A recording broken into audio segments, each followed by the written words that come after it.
Hello, good evening, everybody. Seeing all these chats in the chat box. Happy 2023.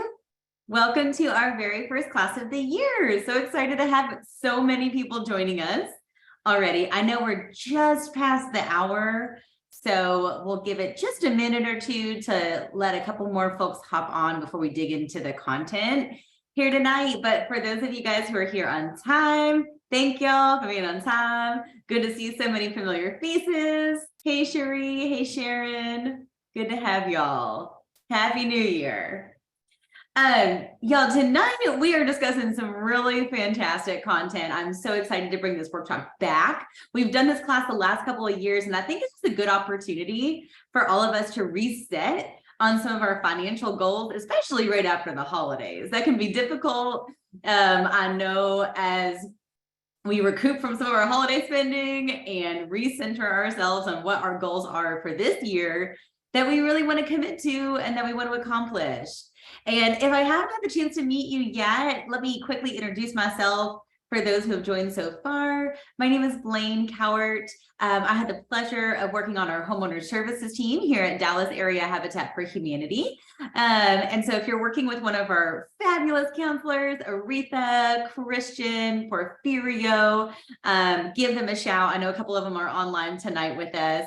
And they are here, we are here at Dallas Habitat really to hold you accountable for these goals that you really want to set out to achieve, particularly if that goal is homeownership. This is the right place for you. So we will band together and make sure, we've got an accountability network this year to where we really can accomplish what we're seeking to accomplish over the next 12 months or so.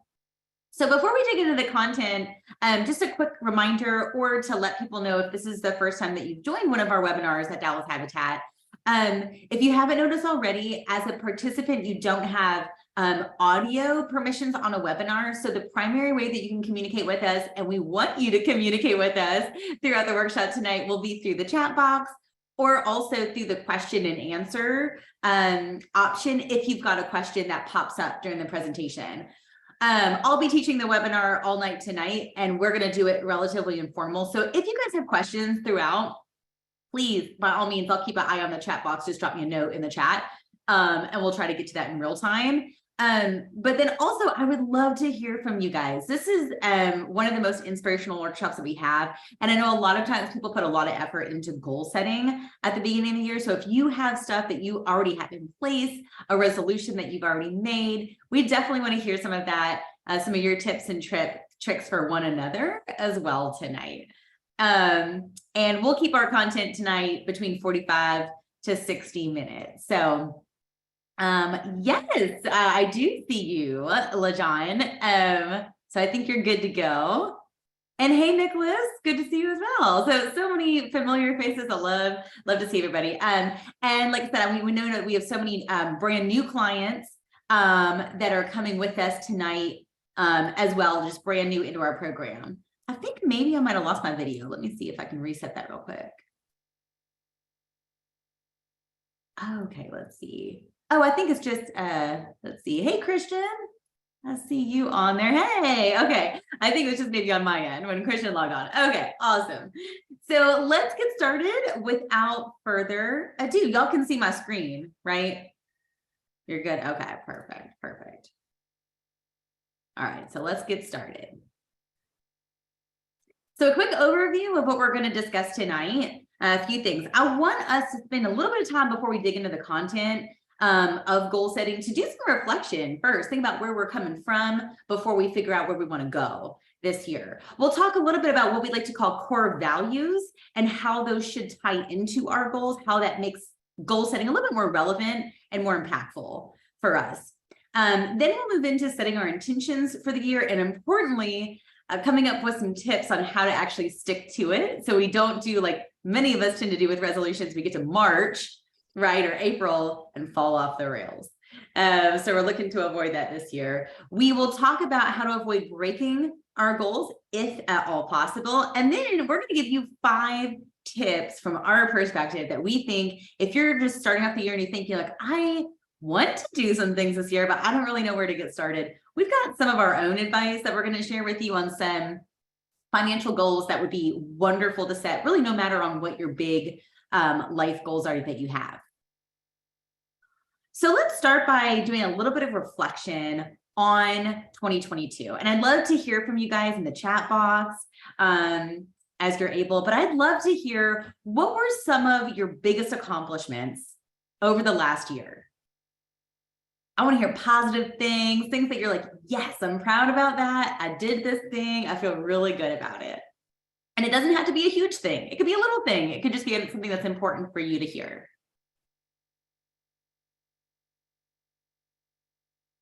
All right, Letitia says she's brought her dream car. I love that, Letitia. In Dallas, where we do a lot of driving, that's really important. Latoria, thank you so much for that. She was able to hit a important savings milestone for her. Save $500. That's amazing. I love that. Love that. What else? Tell us, what did you do in 2022 that you're so proud of? Kiani paid off her car. Amazing, Kiani, and graduated through your MBA. Yes, let's celebrate you, Kiani. That's amazing. Good for you. That's fantastic. LeJohn says that they got their first new car. That's amazing. I love that. Nothing like new car smell. You know what I mean? Always feels like a little bit special. That's awesome, y'all. Cherie says that she got hit a big savings goal and got a promotion. Congrats, Cherie. That's amazing. Love that. These are all really great things. Phyllis said that she set a goal to save money for a new home, and today, y'all, she achieved it today. Phyllis, congrats. It's so amazing. Y'all are inspiring me. I love this. Inaka said that she improved her credit score. Yay. Congrats to you. I love that. Elizabeth started saving. There we go. I love that. And we've got to start somewhere, right? It's just about taking that first step. Sometimes that can be the most intimidating thing is, wanting to do something and just not knowing quite where to start. We'll talk about that tonight. So tell me, lots of really positive things, by the way. You guys have a ton to be proud of about your accomplishments for the last 12 years. And as we reflect on that, I want also to hear, we know that it's not always rainbows and sunshine. What were some of the biggest challenges that y'all had last year? Cynthia, I love that note. Thank you, Letitia. Thanks for that comment. So yeah, saving money. That is one of the things that we all know that we have to do, but it's one of the most difficult, right? Especially, I would say, think about the economic environment that we're in right now, y'all, with inflation as high as it has been over the last year in particular, overspending. Yeah, absolutely. I think we can all relate to that, right? I know for me and a lot of my friends, we've been talking so much lately about like looking at our grocery bill and being like, what? Where did all of my money go? Like, I only got like 4 bags of groceries. Where did all my money go? Inaka says saving money around Christmas time. Yes, and this is exactly why we like to time this class at the very first start of the year. Not just because it's new year, new me, but also because, like we mentioned earlier, just coming right off the holidays can be really hard, I think, sometimes. Yeah, traveling for business, Nicholas says. So a lot of travel. A lot of that's picking back up now post-COVID, I find. Yeah. Thanks all so much for that. And so I think that, again, just reflecting on what went really well for us last year, but then also what are the challenges, I think it really helps us to reset a bit and think about, now, where do we go from here? Where do we pick back up on some of those goals that maybe we fell off the rails or maybe just never sort of materialized for a lot of reasons? And how can we make 2023 the year that we can go after either making progress on some of those goals or maybe even achieving the goal outright? Faisal, thank you so much for that comment. Budgeting, yes, and we'll talk actually a little bit about that's one of our tips that we'll get to tonight as well. So hopefully we can give you maybe some words of encouragement and advice on that subject for 2023. So I want to talk next about determining what we'd like to call your core values. And I think that this is a really important part of goal setting, because if we're goal setting without the intent behind it, there's not much meaning to that. And I don't know about you all, but personally, I find that if we don't kind of center our goal setting on what is meaningful to us, then we lose sight of the importance of that. It becomes less relevant, and it becomes a heck of a lot easier to let that goal just slip off of our radar, or to just let it go.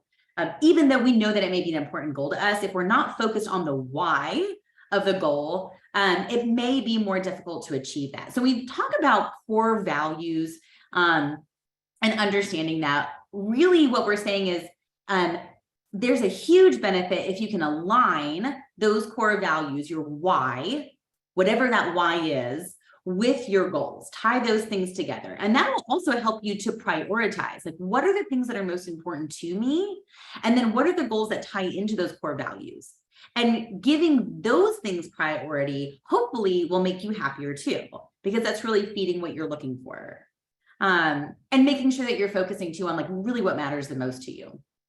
And, if we're focused again on the why behind our goal, then the idea is that then that will help us sort of inherently be a little bit more motivated to continue on, because as we all know, a lot of our goals are not easy goals. Things like a lot of what was mentioned earlier, budgeting, savings, and these types of things, it can be really hard. It sounds fine on paper sometimes, but then in reality, it can be really challenging for those things to materialize as maybe life changes and our financial situation changes as well.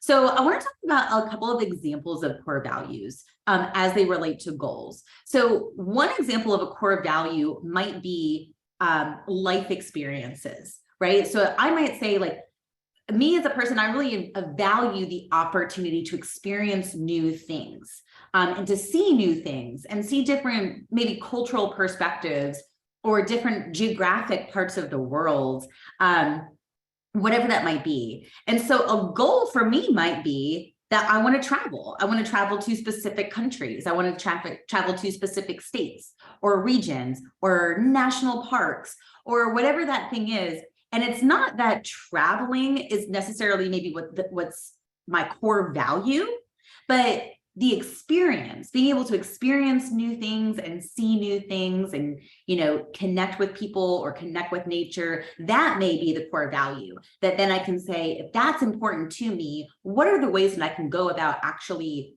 enacting that core value in my life, right? Let me give you another example that's more like financially based. Financial security. I might say, for me as a parent, it is really important that I have financial security, not just for me, but for my family, right? So when I think about the ways that I can do that, I might think about building wealth, because I know that building wealth is something that leaves a financial legacy, not just for me, but for the generations that follow me, right? And so when I think about that, I might think, okay, what are some ways that I can build wealth? I could do something like start my own business.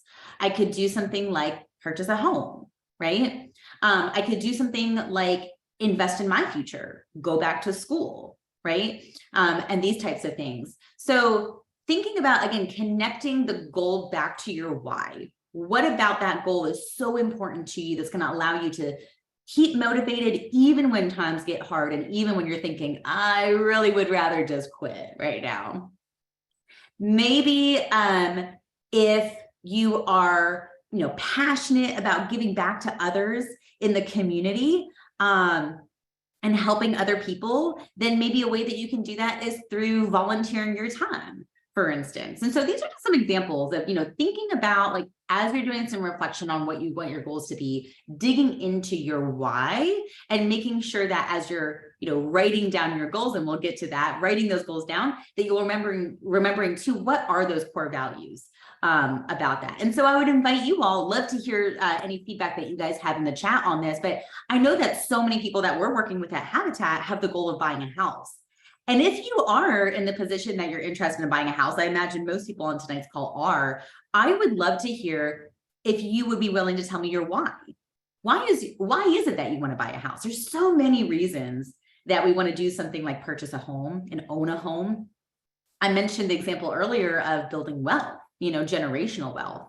And that's certainly a core value that a lot of the families that we work with bring to the table. But there's a lot of other reasons too that can go into it. So if you're interested in making 2023 your year to purchase a home, I would love to hear your why. What is the why behind it? So drop me a note in the chat. And okay, awesome. Jasmine says wealth and kids. So building wealth, I imagine, to leave to her kids. Love that. Same thing. LeJean says to leave a legacy for my kids. Yes. Look, as a mom, I absolutely can relate to that. When you really quickly start thinking about what are the ways that I can make sure that I can support my family even beyond the time I'm on this earth, right? I see so much about family, y'all. I love that. That is definitely a core value. Again, like if really what you're saying is home ownership is a way that I can support my family. And again, I think it's important to remember that because home ownership is a goal, but that's not your core value, right? The core value is making sure you're taking care of your family long-term. I love that. Cynthia, I love that. Cynthia says, not having people over my head. I would call that independence and freedom, right? And that's a core value, being able to have freedom. There's a lot of ways that you can have freedom. Home ownership is going to afford you freedom in a lot of different ways. So is having and enjoying financial freedom, right? So I think that's a wonderful core value. Love that. Stability, owning something, having something to your name. Yeah, these are all really great suggestions. I see a lot of thinking about our kiddos, a lot of our kiddos. I love that, y'all. Generational wealth, stability. Love that, guys. A yard for my dogs. Yes, I love that. Our fur babies too, right? Something for all of our family members, 2 and 4 legs alike.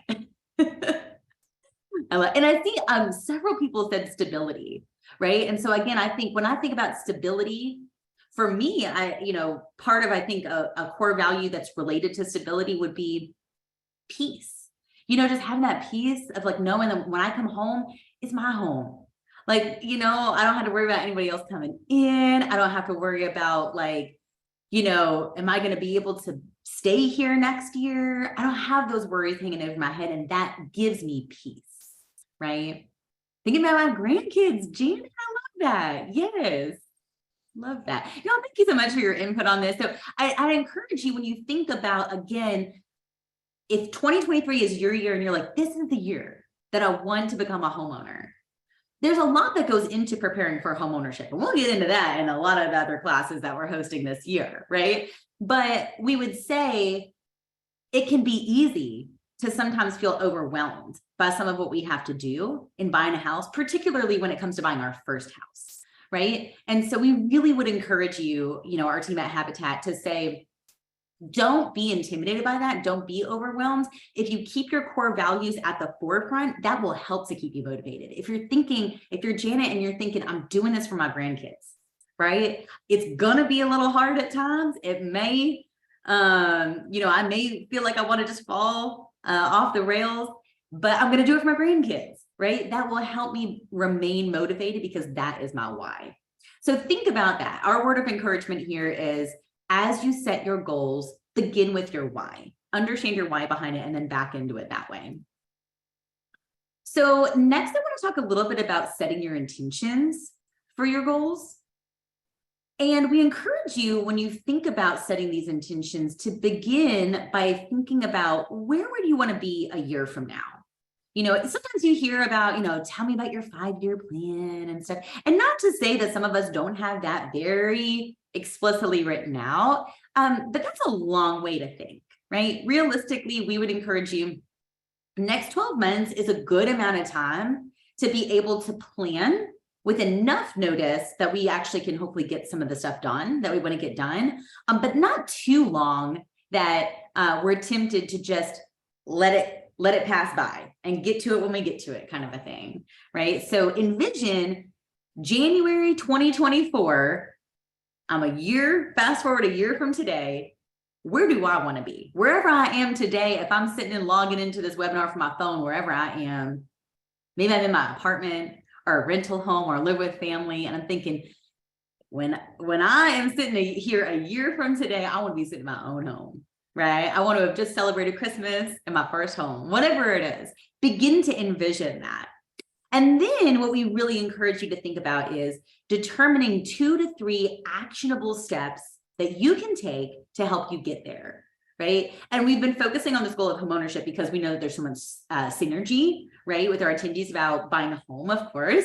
And I would say, you know, when it comes to homeownership, you're going to know some of those steps in meeting with your counselor. If you're in our counseling program, you have an action plan, right? And so you know, like very specifically, what are my steps to get me into the position that I can make this goal a reality? So think about what those steps are, whether the goal that you're focused on is homeownership or whether it's something else. And then we would encourage you to write those goals down. So as you'll see here, you know, we are significantly more likely to achieve our goals when we write them down. And so, you know, there's a quote, something to the effect of, you know, a goal without a plan is just a wish. And I really do believe that, is that until we really commit ourselves to something and we write that goal down and we stick it on our mirror so we see it every day, or we put it in our phone so we can remind ourselves of that goal often, it'll inevitably, you know, life happens. And so it'll slip away from us. So we really encourage you to write your goal down. That's part of why we write down our goals on our action plans in counseling. So we've got something that we can stick to and that we can commit to even when it feels tough. And then lastly, we would encourage you to make your goals SMART goals. Many of you have probably heard of this acronym before, but if you haven't, making a goal SMART means that goal is specific, measurable, achievable, relevant, and time bound. Okay, so what does that mean? That means if my goal is to buy a home, my goal is not necessarily to buy a home or even to buy a home in 2023. My goal may be, I want to be able to save X amount of upfront costs of money to pay for my upfront cost of home ownership by X date, so that by Y date, I can buy my house. Like making it very specific and actionable so that it's not vague or ambiguous, or you throw that out there and you think, how in the heck am I ever going to do that? Right? So be specific with it. Don't be vague. Measurable means something that you can actually measure your progress. Am I 10% of the way towards my goal? Am I 50% of the way? Right? If I know that I've got to save money, then my goal is not to save money. Right? My goal should be to save X amount of money by Y date, right? That way, as I'm measuring my progress, I can know I'm 50% of the way towards my goal, or I'm 95% of the way towards my goal, right? So make it measurable. Achievable, obviously, just meaning that it is something that, you know, when you make that goal time bound, you know that theoretically, it should be something that you're able to achieve, right? Relevant, obviously, we talked about core values, making that goal something that is important and relevant to you. And then time bound is self-explanatory, right? Just making sure you put a deadline in place. So again, you can hold yourself accountable. And some other tips that we would offer here too, you know, think about pacing yourself as well. Sometimes I think that, especially we see this a lot when clients are ready to take the step of home ownership. And sometimes we get really excited, especially when we know, like, we've worked really hard on cleaning up our credit. We've worked really hard on building our savings. And then we get this, like, this buzz, right? Like, it's like, okay, I don't just want to buy a house. I also could really use a new car. And so let me look into that too. Or I'm getting approval offers from credit cards because my credit is really good. Maybe I need a new travel card and get some points for travel. So we really encourage you, like, pace yourself on some of this, right? You don't have to go after every single goal that you have at the same time. Again, go back to that core value, and that should help you prioritize. What are the goals that are most important to me? And what are the ones that make sense for me to get started on, like, now, sooner than later? Your goals might also include what we would call sub goals. So when we say that, I mean, again, back to the example we gave of home ownership. If your goal is to buy a house, there may be sub goals that you have to achieve in order to get to the big goal of buying a house, right? Like hitting a savings goal, or like reducing our debt by a certain amount, or fill in the blank, right? And so don't be, you know, intimidated by that. If your big goal seems too lofty and you're like, I don't know how I'm going to do this, then consider making it into some goals. So you can say, okay, I'm crossing off that, I'm crossing off this, I've got one more sub goal, and then that'll get me to my big goal of buying a house or starting a business or whatever that big goal is for you. And here is one thing I want to leave you with before we go on to the next section. Thinking about, again, setting our intention and setting our focus for 2023. I really think this is an important part of, as we envision what we want for ourselves, we would really encourage you to focus on two things: on increasing and on growing. Okay, focusing on increasing and on growing. And what we mean by this is, if we are focused, especially when we talk about financial goals in resolution, what we want to do in 2023, no matter what your financial goal is we want to increase what we own. We want to increase what we own, and we want to release what we owe. We want to release what we owe. Okay? So we want to increase the things that belong to us, and we want to release the things that we owe to other people. It's not that it's a horrible thing or a bad thing, but as we begin to focus on increasing and growing, we know that we can begin to really make progress on a lot of our financial goals, no matter what those goals are. And so we really encourage you to think about visualizing this. If you've done a vision board, or if you have a vision board for 2023, I'd love to know that. Stick that in the chat. We'd love to hear more about kind of, if that's something that works for you. Some people are really visual learners, and they're like, I gotta see this, and I gotta see it in a way that inspires me and motivates me. So if you're a vision boarder, let us know. And we have a couple, and I love that in the chat. Catherine said that she makes one every single year. I love that, Catherine. Catherine, I need your help in helping to make one. I love the idea of a vision board. I don't have one for 2023, but I might need to make one. That sounds like a fun project. Awesome, y'all. All right, so let's move on. Our next phase in the goal setting process that we want to focus on is sticking to it. This can be the hardest part of all, is just sticking to the goal, right? And figuring out ways that we're going to keep ourselves motivated and encouraged and focused, laser focused on what we want to do. So here's a couple of our tips for making sure that we can actually stick to the goals that we've set for ourselves. And the first is to check in often. And what we mean by this is like, really genuinely ask yourself, like, how is my goal feeling for me? Have I been able to commit to following through with my goal, even if it's a stretch, right? There's a difference between it feeling like uncomfortable, but good uncomfortable, right? Like, I'm doing this and it's not easy, but I'm doing this and I feel good about it, versus like, this no longer serves me. I don't feel like this is something that's really helping me anymore, right? So really ask yourself as you're going through the process if it still feels right for you. Second, we would say there is no better way to follow through with your goals than to have an accountability partner. Okay, and this could be anybody, right? It could be a family member, it could be a close friend. If you have children, maybe it's a child, right? Hey, kids are honest, y'all. They will tell you the truth, right? And so think about who that might be for you. And I would really encourage you, of course, we're a little biased at Habitat, but I would encourage you to think about how you make your counselor part of your accountability team as well. We talked about, again, like making an action plan with your counselor, and you hear from your counselors, right? Every 30 days, we're checking in, if not more often. Hey, how are things going, right? Not trying to bug, but really trying to hold each other accountable, right? We know that we've got a goal, we've got a plan. It may not feel easy at all times. We want to make sure we're following through with that plan. Also, take advantage of resources. There's a ton of resources out there that really could help you with financial goals specifically. A lot of those resources Dallas Habitat offers at no cost.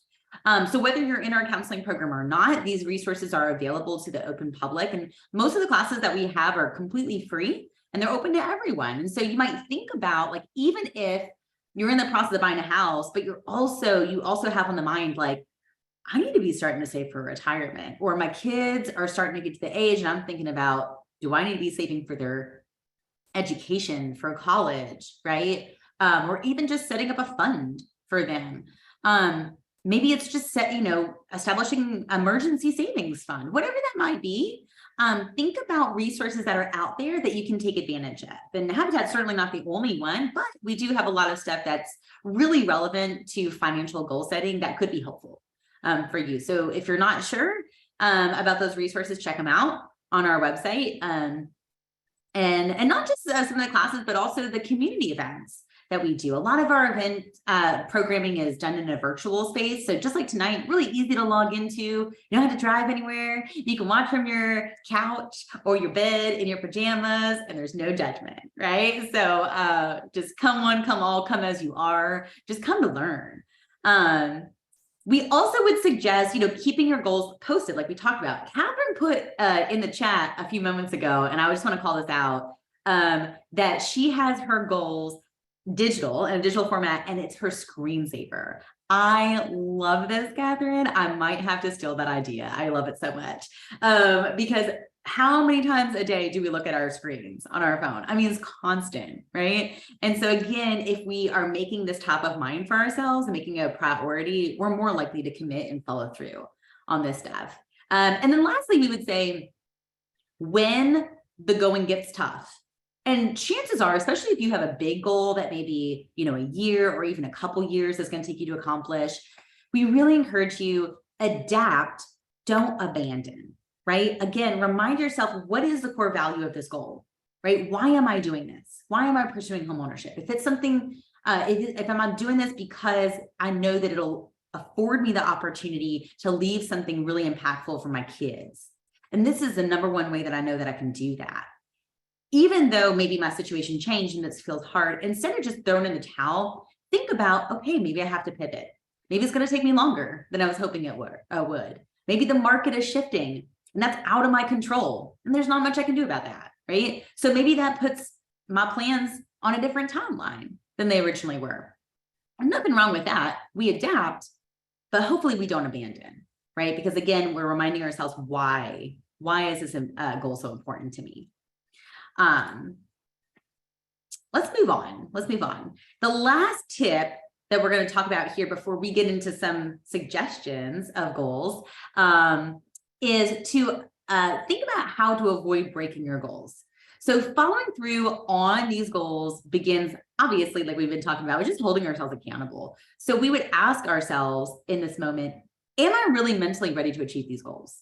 Again, depending on what the goal is, the nature of the goal that you have, although it may be something that is tied to a core value and is important to you, sometimes it is the right season in life and sometimes it is not, right? And so just honestly being very transparent with ourselves to ask, is this the best time for me? Sometimes, again, we're dealing with stuff on a personal level and we might say like, this is really important to me, but it's going to take a lot of my energy and a lot of my time. And I just can't focus in that way because I've got all of these other things that I'm emotionally working through perhaps, right? And so really ask yourself if this is the best time for that. And then if it is, commit and be intentional and remember that why. The next point is really important to me because I think there are a lot of negative Nancy's out there, particularly when we are bold.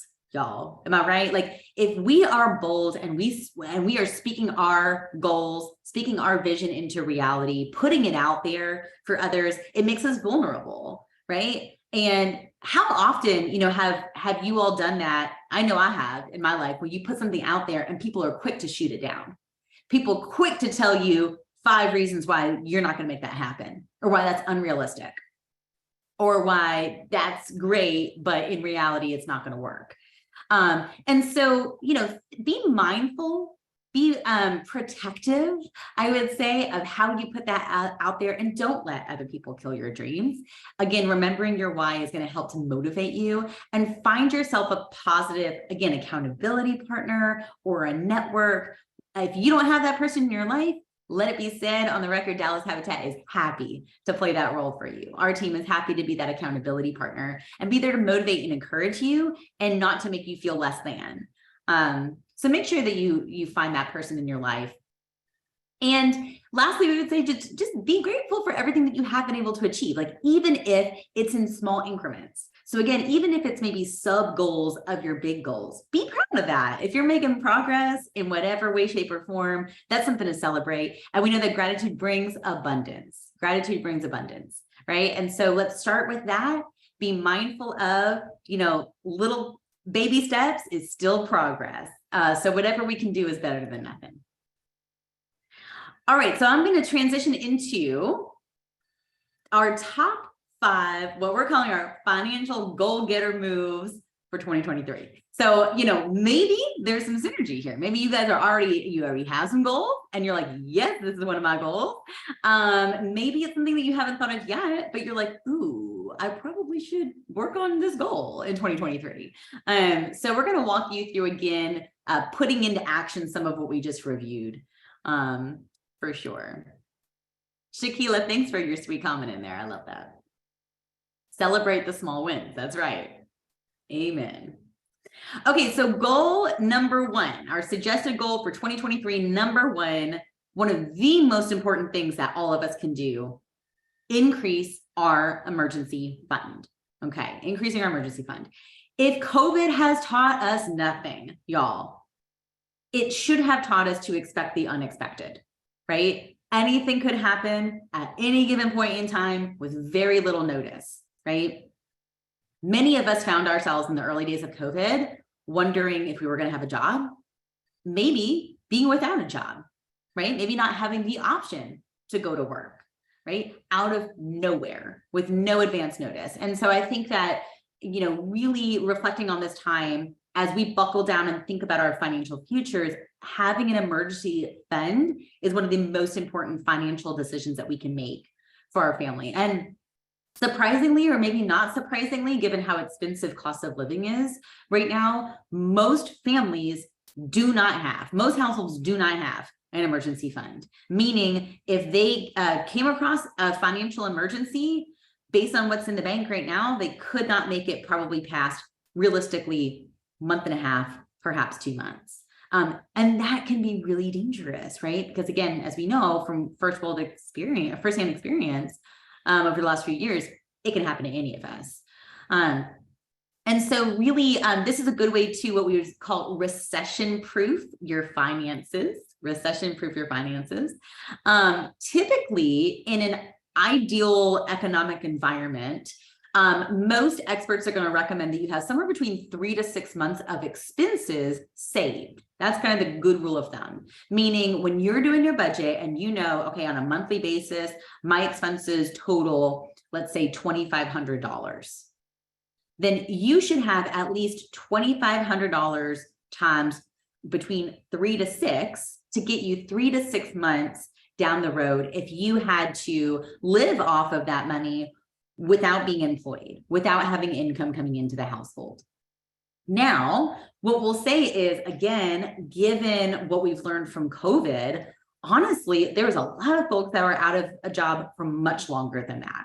And so if possible, really in an ideal scenario, we'd love to see an emergency fund be somewhere between 9 to 12 months. So you've got 75% to a full year's worth of expenses set aside in the case that you've got any kind of emergency. COVID is just one example of this. It could be a medical emergency. It could be some kind of family emergency. It could be a death of a loved one, especially a financial contributor to your household, right? These are devastating things that can absolutely happen to anybody out of the blue. And having an emergency fund is going to help to cushion the blow if something like that were to happen. That is a lot of money to save, right? I know that seems intimidating. So we go back to, again, understanding kind of our why behind this and then strategizing. What are steps that we can take to kind of move towards that big goal, even if it seems impossible from where I'm sitting today? To calculate how much you should have saved in case of emergency, like we talked about, is taking your total monthly needs, okay? Not just all your expenses, because today your expenses might include what? Things like Netflix, okay, or Hulu. It might include eating out. It might include, you name it, right? Stopping for a coffee on the way to work, whatever that case might be. Well, guess what? If you find yourself in this position where you don't have income coming in, chances are those are going to be the first things to go, right? Because they're not needs, they're wants. And so when you think about emergency fund, it doesn't have to be all of your expenses, but it should be the needs portion of your expenses. And so this is one example, again, if your needs are $1,500, you take that amount times 3, and that means your emergency fund really should be about $4,500. So here's an example of a SMART goal that if somebody said, Blaine, 2023, I don't have an emergency fund and I need to establish one, this is how I'm going to do it. Here's one example. I'm committing to saving $58 every paycheck in my savings account through direct withdrawal in order to grow my emergency fund by $1,500 by the end of the year. Okay. So that's pretty straightforward and it's extremely specific, right? I'm not just going to save for an emergency fund, and I'm not even just going to save $1,500. This is how I'm going to break it up into bite-sized pieces. $1,500 seems like a lot of money, but does 58 seem like a lot of money? Probably not that bad, right? And so again, if I can break this down into smaller chunks, then it becomes a lot more achievable for me as well. And notice in here the direct withdrawal, right? So in this case, and we would say this is a top tip if you are thinking about saving in general, but particularly for an emergency fund, think about how you automate your savings and make it totally mindless.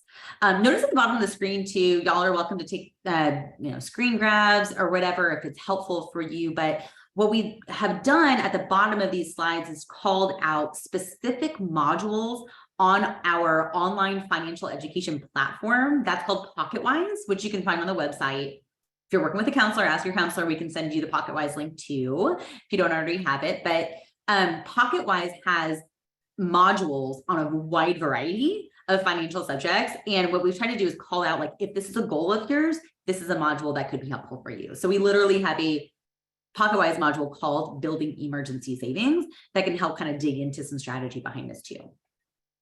Okay, I'm going to move on, but if increasing your emergency fund is a goal of yours, let us know in the chat.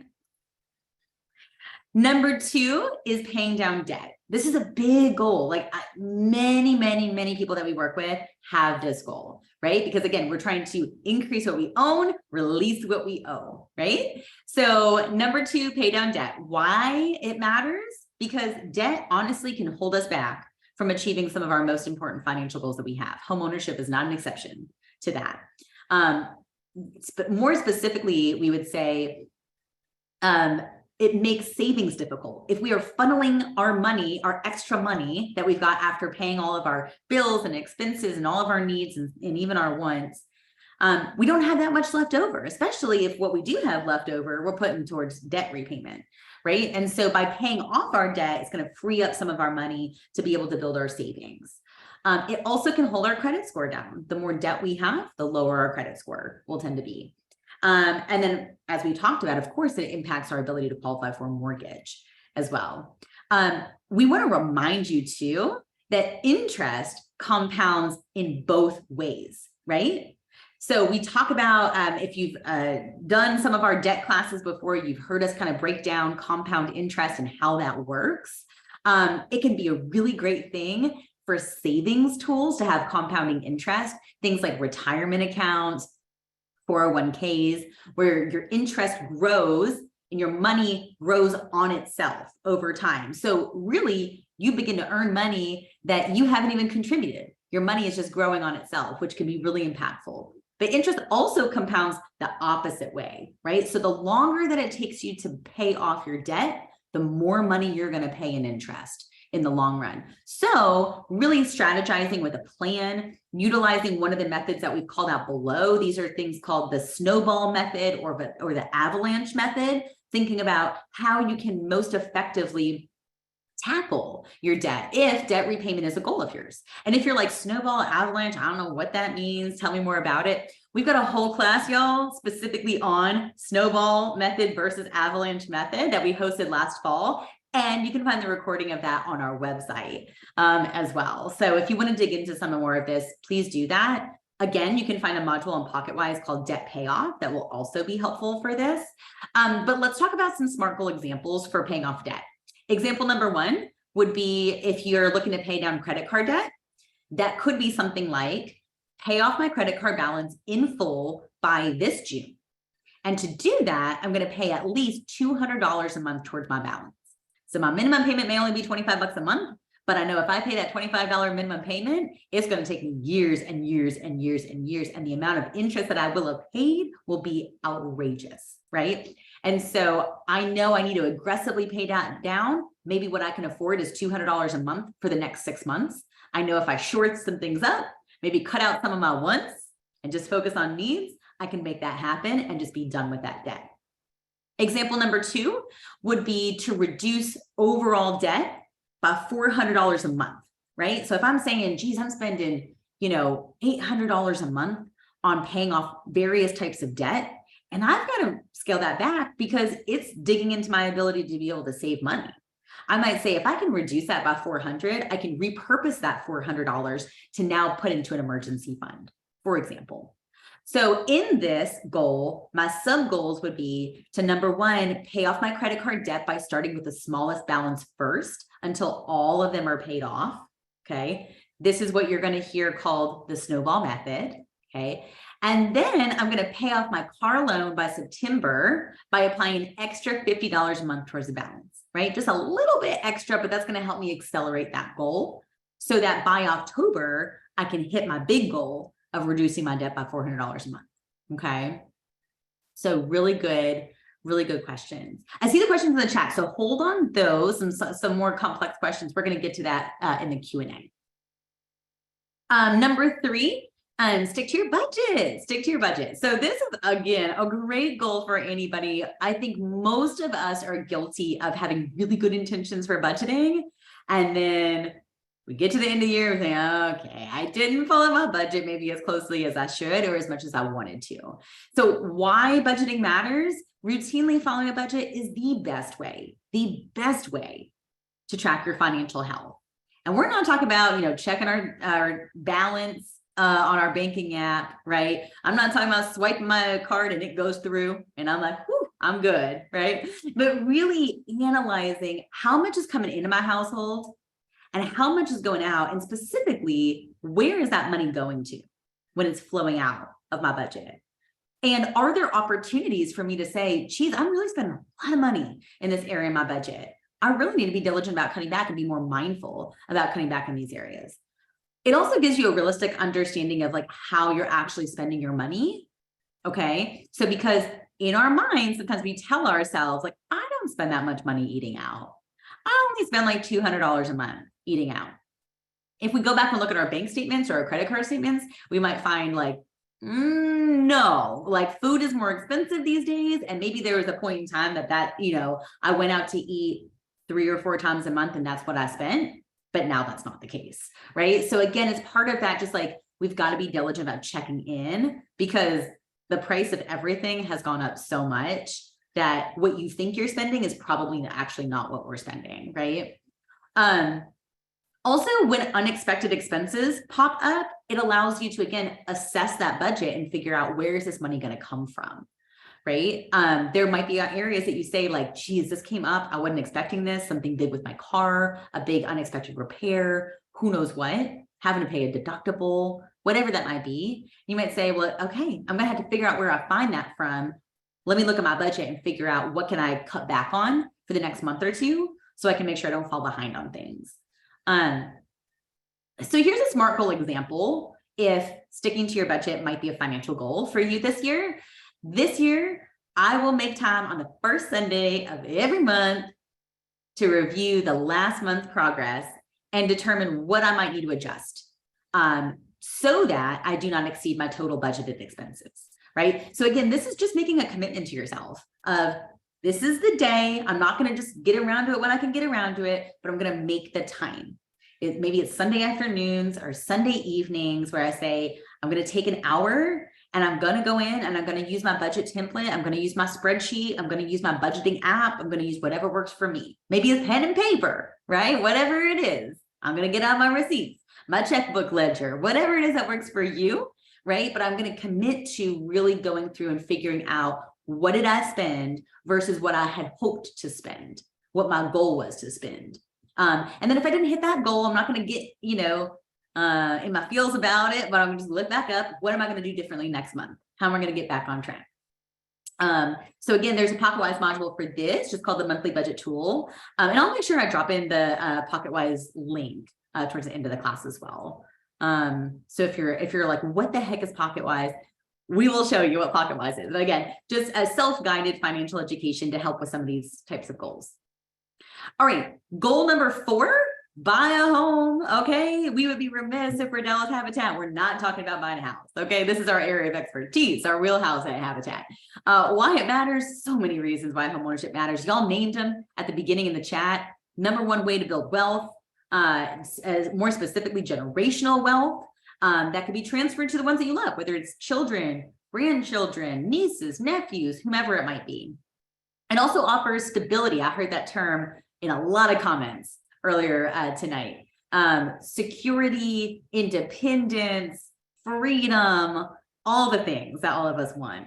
And it allows you to save money in the long run. I don't have to tell you that. If you're renting right now, you know how expensive it is to rent. We know that, listen, we say all the time, if you're renting, you're paying somebody's mortgage, okay? Someone's getting rich. So may as well be us, may as well be us. Take that step of homeownership. So here's an example of a SMART goal of someone who's like, okay, 2023, my year, Blaine, I'm buying a home this year, and here's how I'm going to make it happen. My goal is to close on a home that meets my family's needs by September of 2023. Okay, big goal, right? But I'm giving myself time. I've got 9 months. And in order to make that goal happen, I've got 3 sub goals. I know, because I've met with my counselor and I know exactly what I have to do. The 3 things I have to do are, number 1, increase my credit score to at least 620. And I want to do that by April, because that's going to give me time to get my mortgage approval and to shop the market and get under contract and hit my goal of closing on that house by September. Okay, so that's my goal number 1. Goal number 2, reduce my debt by $150 a month. And that's going to be just following my debt repayment plan by May of 2023.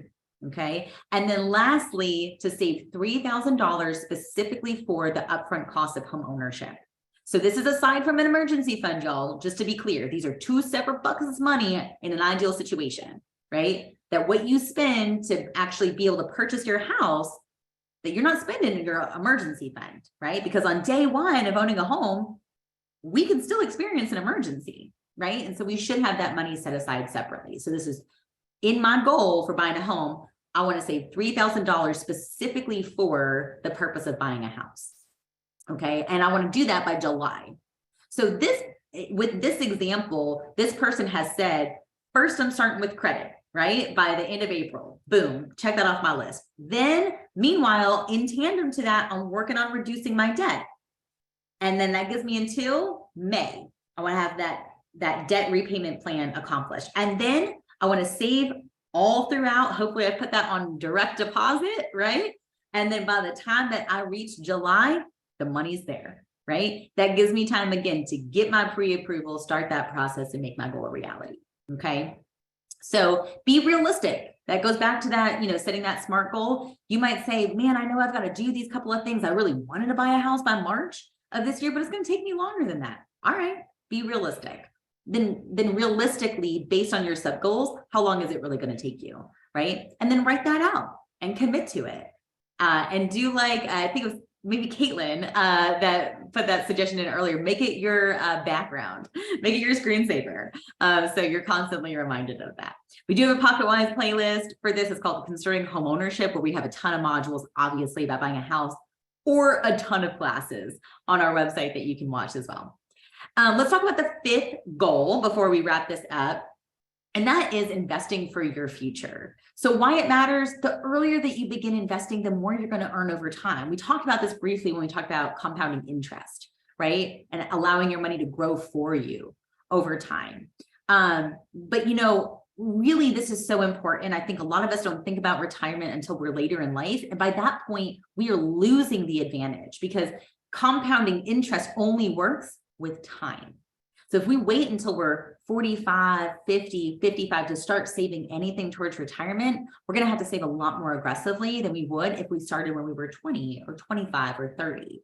So really encourage you, it's never too late to start, but the earlier the better.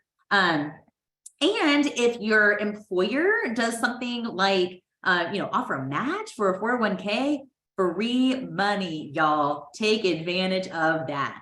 Max out that match, even if it feels a little tough. If retirement is a goal for you, investing is a goal for you, you got to take advantage of all the free money on the table. Okay. So definitely make sure you take advantage of those matches. Most people that are eligible for a 401k plan do not contribute, and that is a huge missed opportunity.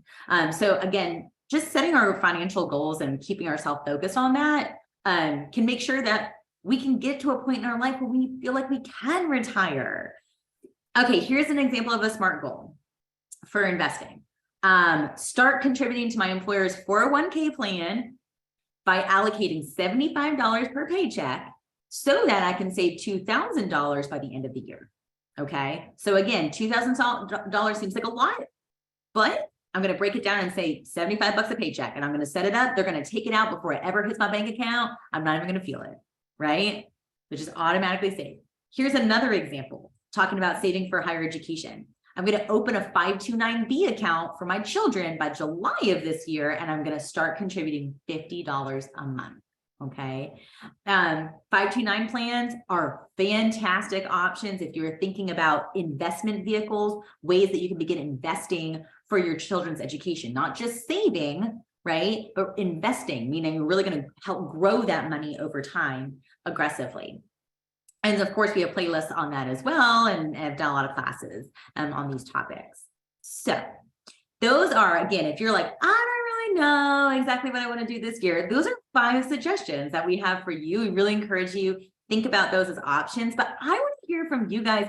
What are your financial goals for 2023? Tell me your big, bold, audacious goals for 2023. Like I said, this is you have found your tribe here. You're going to find nothing but positivity and encouragement, certainly from our team. So this is a safe space that you can share your goals. We'd love to celebrate with you. Okay, Faisal says that their goal is to buy a home in 2023. I love that. You're in the right place. Absolutely. Buy a home in 2023. I bet, if I had to guess, I bet a couple of other people probably also have that goal in 2023. Sure hope so. It's a great time to buy a house. Okay, Cherie is already under contract on a home, as we know. Kudos to Cherie. And she said her goal is to move in and furnish her new house. I love that. So thinking beyond the closing table. Kiani says to increase her income and to buy a house. Congratulations. I love that. Love a lot of buying a house. I love that. Sharonda, reduce debt and to buy a house. Awesome. Love that. Well, certainly, if you guys are interested in buying a house, you're in the right place. You're in great hands with Habitat. And like I said, tonight's class is really about motivating us to think big, think bold, stay encouraged about what your goals are, and remember your why behind those goals, right? Remember your why, stay centered, stay motivated and encouraged. And like I said, you have a village of supporters here, quite certainly, who want to see you win every step of the way. And we want to remind you too, although we certainly are experts in home ownership and helping folks buy a house, it's not the only thing that we do. And we can help you with other financial goals that you have now or beyond home ownership, as well as you think about, again, thinking about how do I save for my kids? How do I maybe build a business or start a business, whatever those goals might be. We're here to support you with that every step of the way. I love that. We did have a couple of questions that I wanted to get to just real quick. So let's see. I'm going to scroll back up to take a look at these. Okay, Phyllis asked a good question. And that question is, student loan debt, should we pay it? Ooh, Phyllis. Hard question, good question, but hard question. The short answer is probably depends, but generally speaking, I would say generally speaking, our sentiment at Habitat is, as a best practice, yes, it would be a good idea. It would be a good idea. I think everybody, if you have student loan debt or if you've been following along in the news, there's a lot of back and forth happening right now, right? Since the announcement went out about student loan forgiveness, some of that has been dialed back. Some of that is being argued. There's some litigation going on. at the federal level about it. There's been a new element that's just rolled out in the last week. And I know that could be really confusing for folks. And what we would say is, as a best practice, honestly, if you can afford to make payments, continue to make payments, even if they're income-based repayments, whatever it is that you can afford to make, as a best practice, it would be a good move to do that. Just especially, I would say, with a lot of the uncertainty that's going around about like who is eligible and are you really going to be eligible, and is your forgiveness going to be approved, that type of thing. So really good question. I know that's not a great answer, but I think given a lot of the unknowns and uncertainties right now, it's I think a lot of folks are in just a sticky situation with that. But let me put it this way. It's never going to be a bad thing to pay off your student loan debt. That's never going to be a bad thing, right? And so as beautiful as it would be to just be like, oh, it was wiped clean, right? I don't have to worry about it at all. If for whatever reason it doesn't follow through and then that debt's still kind of hanging over your head, then that could be something that you look back and say, geez, I could have been making payments on it, right? So never a bad thing to start making payments if you're in a position that you could do so. So great question. And then Sharon has a question, where do we find that class that talks about compound interest? Good question, Sharon. I would really suggest checking out PocketWise for that. We specifically talk about compound interest, in the playlist of PocketWise that talks about investing. But also, if you go back to some of our recorded events that are on our website as well, you can find in Financial Literacy Week that we hosted last year, that would have been April 2021. I'm sorry, April 2022, y'all. If you go back to that on our educational calendar, you can still find a lot of the sessions that we hosted on that. And we did some really great classes on investing that break down like compound interest and exactly how that works. So a really important topic, like I said, because it works both ways, both for growing your money, but also can be a negative if you're talking about it with regard to debt specifically. Yeah. Well, y'all, as you see on the screen, that is the link for PocketWise. You can find PocketWise by visiting our website, which is dallasareahabitat.org, and going under the education section. So dallasareahabitat.org, and click on education. You'll see down there some info on PocketWise and a button that you can click that will link you right to that page. And we really encourage you to check out those modules. It's a great way to just continue learning on some of these subjects in a really easy way. The modules are like 3 to 5 minutes long. So it's nothing long. It's not quite a big commitment like a webinar or something like that. So you can do it at your own pace and on your own time. And the other thing is we have plenty of these webinars. You can go back and watch recorded versions. Again, all of it's accessible on the website. But then also we've got a bunch of classes that we're planning in real time that will be coming up. We'd love to see you guys at those classes. Most of them are not on our calendar yet.